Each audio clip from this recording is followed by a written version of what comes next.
Welcome back. All right, so today the Seattle Kraken have made it official. They have sent Shane Wright down to the OHL. I'm so used to saying AHL, I almost said it. So he was reassigned to the Kingston Frontenacs. Now, the Kingston Frontenacs not a contender, so the expectation is that they will trade his rights to a contending team in the Ontario Hockey League. So I have to make sure that I'm saying Shane Wright being traded within the OHL rather than just saying Shane Wright being traded, because then people will be like, why are the Seattle Kraken trading him? They're not. So this year so far in Seattle, he played 8 games, a goal and an assist, 2 points. I thought he looked good in his last game with Seattle. Coachella Valley, he played 5 games, had 4 goals during those 5 games. I thought he made some good strides there. And at the World Juniors that were just completed last night, 7 games, 4 goals, 3 assists, 7 points for Shane Wright. So I think he's done well, and I think for all of the criticisms and all the hand wringing over how Seattle's ruining his development and everything, I think it was overblown a bit.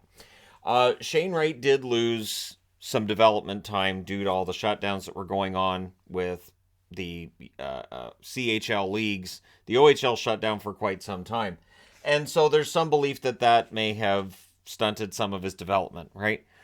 So I understand why Seattle wanted to keep him close, why they wanted to keep him around. They do not burn that first year of his contract because he did not play that 10th game, so his contract just rolls into next year. And now that he's been reassigned, we'll see what happens for him in the OHL and if there's a Memorial Cup in his future. I would expect him to do quite well in the OHL. I don't know that Shane Wright's ever going to be like a superstar, huge point producer, but I think he's going to be a very solid second line center who is capable of putting up 50 points and playing a really good 200-foot game. Coming out of the World Juniors, one thing that his teammates praised about him was his 200-foot game, his ability to play at all areas of the ice. And he adapted well to playing a bit of a lesser role with Team Canada here and there. And so, yeah, I think it's good for him. I don't think Seattle's done things wrong, but I wanted to look at previous draft classes too, where we could just say, well, he's reassigned and just say that's it, and that's all we'll give it for attention. But when we look at draft classes, it's interesting because there is now a movement towards make sure these guys are ready. This year, only Slavkovsky and Juracek have even played in the NHL of that draft class. Juracek only 2 games for Columbus due to the amount of injuries they were going through and are going through. Slavkovsky's played 34 games so far for Montreal, 4 goals, 6 assists for 10 points for Slavkovsky. And there's certainly been some debate about whether or not Montreal should have Slavkovsky in their lineup. I think Slavkovsky's done fine, but again, his point totals are going to have people saying, see, they're going to ruin him. Last year's draft class, 2021, Cole Sillinger, who was drafted 12th overall, was the only first rounder who made the team out of camp from the draft and has played for Columbus since then. Sillinger, solid two-way forward in the making. Not a huge star player, not likely to become a star player, but a good first-round pick. What's interesting, too, is that the only other one from that draft class who's already played 80 games, and he's played exactly 80 games, is J.J. Mosier, who was drafted 60th overall. So Arizona hit that one out of the park, and that's something I've been saying about, have as many draft picks as you can. The odds of getting a steal end up going up exponentially. And that is the second amount of games, or second in the amount of games played out of that draft class, next to Cole Sillinger's 113. So the 2021 draft class, a lot of these guys still yet to debut, yet to become NHL regulars. The 2020 draft class, both Lafreniere and Stützle played right away. And this is the thing, every player's different. I keep seeing how the Rangers, they're ruining development of players, and Lafreniere and Kakko being used as examples. I think Lafreniere's fine. He's not Stützle. I think Stützle is probably going to go down as the best player out of that draft class, to be honest. And I remember coming up to the 2020 draft, there was some talk about whether or not Stützle might be the best guy in the draft. But I think part of the reason Lafreniere gets taken is he was seen as the number one. And it is tough to move off that number one pick, which teams did this year with Shane Wright. Shane Wright dropped from the prohibitive number one draft pick to the number 4. What's interesting is, and a question if we want to go down this rabbit hole is, if Montreal had drafted Shane Wright, would he have been in their lineup right out of camp? Probably. Would he have played more games than he has for Seattle? In all likelihood, I would say probably yes as well to that. Under Marty St. Louis, would his numbers have been better? I would also agree that yes, they would have been better. But what's best for his long-term development. And I think that's where sometimes as sports fans, because we're in this 24/7 news and sports cycle, everything's 24/7 now. And so we want to see those results immediately. Is it best for Wright to play a lot right now, or is it best for Wright to go back to the OHL? At this point, it's probably best for him to be in the OHL.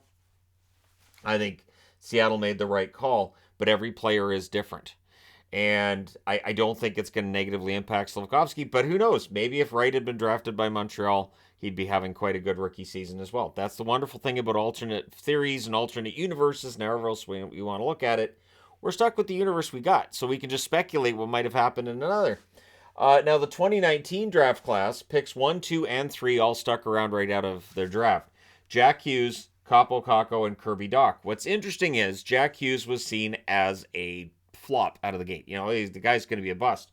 Dach was seen as being a really strong player that first year, and yet things kind of ended up going the other way. Now Dach's in Montreal, oddly enough, and Dach has been pretty darn good. A move to another organization has definitely helped Kirby Dach. Or he's just healthy for the first time in a while, and that's reflecting in his numbers. Kaapo Kakko, along with Lafreniere, there's a lot of hand-wringing over what the Rangers have done and how they could have done it better.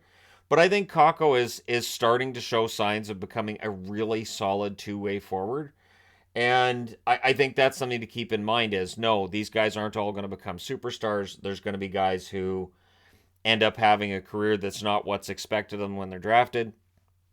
But Kakko, if he ends up playing, you know, a 12, 13, 14-year career and ends up being a really solid top 6 guy or, you know, even third liner for the most part, I still don't see that as a huge flop from the New York Rangers. We have seen busts, and busts normally are guys who come into the league very briefly or don't get into the league at all, or just it's a disaster. And I don't see that with Kakko. I don't see it with Lafreniere either.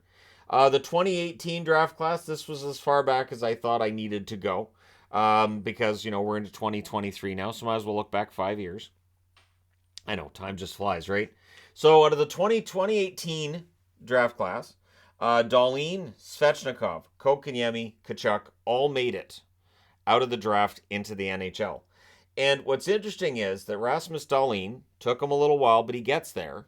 I remember comments early on with Dahlin of, I thought this guy was supposed to be great. Because when Dahlin was drafted, there were comparisons to Denny Potvin, that this might be the best all-around defenseman to come out of the draft since Denny Potvin.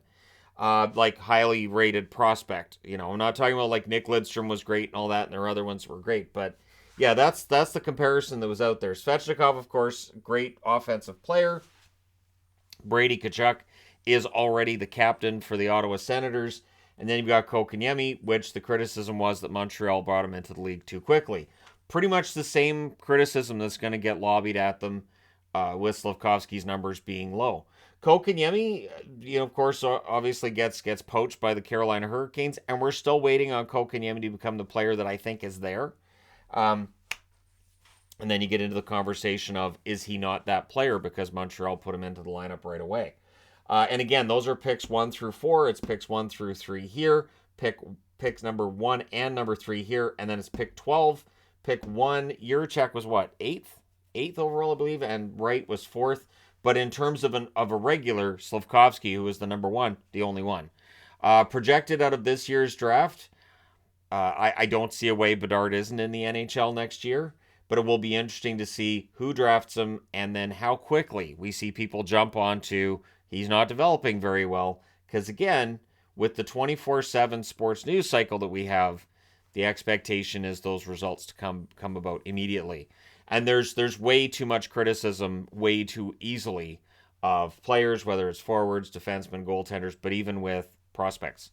We will see that very often. Or praise too quickly as well. I think that goes both ways. So with Wright, I think he's done well enough for his first year so far. I look forward to seeing how he does in the OHL. I don't have a Kingston jersey, but I guess I don't really need it. If he gets traded to the Hamilton Bulldogs, I've got that covered. I have a couple of Hamilton Bulldog jerseys. There are a couple other OHL ones I have, but not a lot, so I hope they consider that when they decide to trade him, because it'd be a shame if I had to go out and get another one. I'm just kidding, obviously. But at any rate, we'll see how things work out. So I guess what I'm getting at here is something simple. I don't think that there's a tried and true way to develop players. I think every player is different. And when I start hearing about, well, this guy's being developed wrong because, and then they'll mention other players, I think that's where it kind of falls apart. Every player is different. And while they may play a similar style as another player, they all develop differently. I think one good thing that's happened over the last, I'll say, 10 years with sports is that they've started to understand that the psychological side of it is just as important as the physical, where a player might be physically ready, but psychologically may not be, and they might have been asked to fight through it before, and now I don't think that's the case. But let me know your thoughts on that as well in the comment section below as always. Don't forget to hit like and subscribe. If you're browsing your way through, you just happened upon this video. Thank you guys so much for watching, and one last question. Should Wright have played in Seattle at all this year, or should have been in the OHL the whole time? How do you feel about his development at this point? Let me know your thoughts. Thank you guys so much for watching. I will talk to you again soon.